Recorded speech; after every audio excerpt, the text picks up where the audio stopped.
MCB हैन दुईटा MCB छ है दुईटैलाई हामीले के गर्यौं तपाईको टर्मिनल पोइन्ट मात्रै हामीले यहाँ दिन्छौं है हेर्नु त एउटा दुईटा F1 र F2 गरेका छौं है अनि त्यसपछि हाम्रो के छ पावर सकेट छ हैन पावर सकेटको लागि स्विच को दुईटा टर्मिनल त्यसपछि सकेटको तीनटा टर्मिनल ठीक छ त्यसपछि आउनुस् तपाईको 2A स्विच छ हैन हेर्नु है बोल्नु ल 2A स्विच 2A स्विच सँगै के छ अर्को बेल स्विच होला है बेल स्विच छ ठीक छ दुईटा टर्मिनल भयो नि 2A स्विचको तीनटा बेल स्विचको दुईटा अब यतापटि हाम्रो के छ 2A स्विच मात्रै छ हो कि हैन 2A स्विचको टर्मिनल ठीक छ अब माथि हाम्रो के छ एक ठाउँमा लाइट छ एक ठाउँमा बेल छ बेलको लाइटको पनि दुईटा टर्मिनल र बेलको पनि दुईटा टर्मिनल ठीक छ अब तपाईले यसमा कनेक्सन गर्नु पर्यो हेर्नुस् है सबभन्दा पहिला फेजको कनेक्सन गर्नु होला ठीक छ फेज इनपुट गर्नु होला ठीक छ हेर्नु है इनपुट यहाँबाट फेजमा दिनुभयो ठीक छ यसपछि फर्स्टकोलाई F1 बनाउनु होला सेकेन्डलाई F2 बनाउनु होला F1 बाट के छ F1 बाट के छ F1 बाट लाइट सर्किट छ लाइट सर्किटको मतलब हाम्रो कहाँ छ 2A स्विचको बीचको टर्मिनल हैन 2A स्विचको बीचको टर्मिनल सँगै हाम्रो बेल स्विचको तल्लो टर्मिनल ठीक छ अब हाम्रो फेज F1 को फेजको काम सक्यो है अब F2 बाट हाम्रो कहाँ छ अर्को पावर सर्किटको स्विचमा हामीले स्विचको तल्लो पोइन्टमा लान्छौं ठीक छ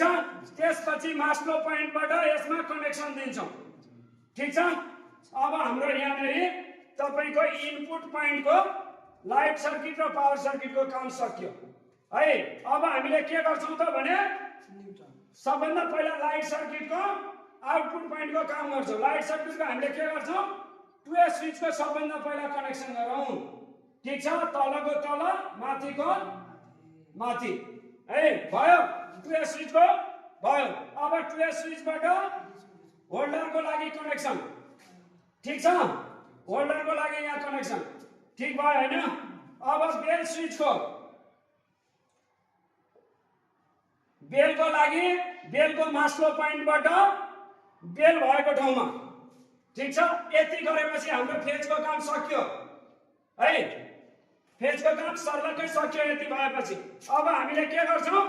न्यूट्रलको काम गर्छौं है यो बेलको सर्किट छ हैन अब न्यूट्रलको हामीले यहीँबाट यहाँ लिन्छौं कालै यहाँ ठीक छ र यहाँ माथि नै पुर्याउँछौं है यसपछि यहाँ कनेक्सन गर्छौं ठीक छ अब न्यूट्रल हामीलाई कहाँ दिनु छ एउटा पावर सर्किटको एन पोइन्टमा ठीक छ पावर सर्किटको एन पोइन्टमा त्यसपछि हामीले कहाँ दिनु छ लाइटमा र बेलमा ठीक छ नि लाइट र बेलमा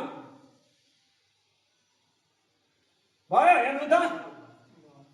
भयो है लाइट र बेलमा भयो नि अब हामीले यहाँ नजोडेको पोइन्ट भनेको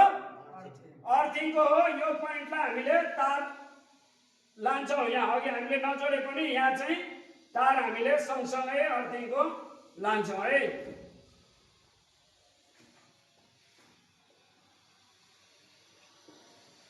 अर्थिङको तार लगायो याद गर्नुभयो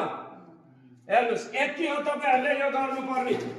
पावर सर्किट र लाइट सर्किटबाट गरेर यति काम गर्नु पर्यो तपाईहरुले कन्डिसन अनुसार है सक्नुहुन्छ अब सकिन्छ ल पावर सर्किट अन गर त पावर सर्किट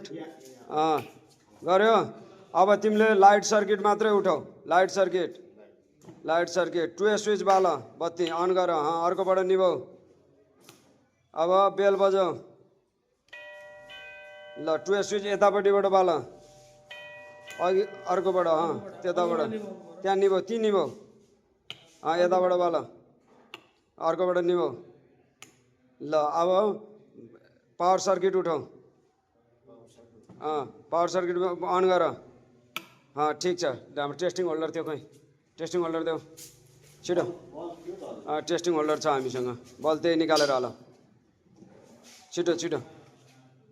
ल अफ गर अन गर अब अन गर बोले ल ठिक छ अफ गरिदेऊ ओके ल ठिक छ ल ओके अब खोलिदेऊ सक्छ नि अब जतिखेर पनि सक्छ होइन ल ल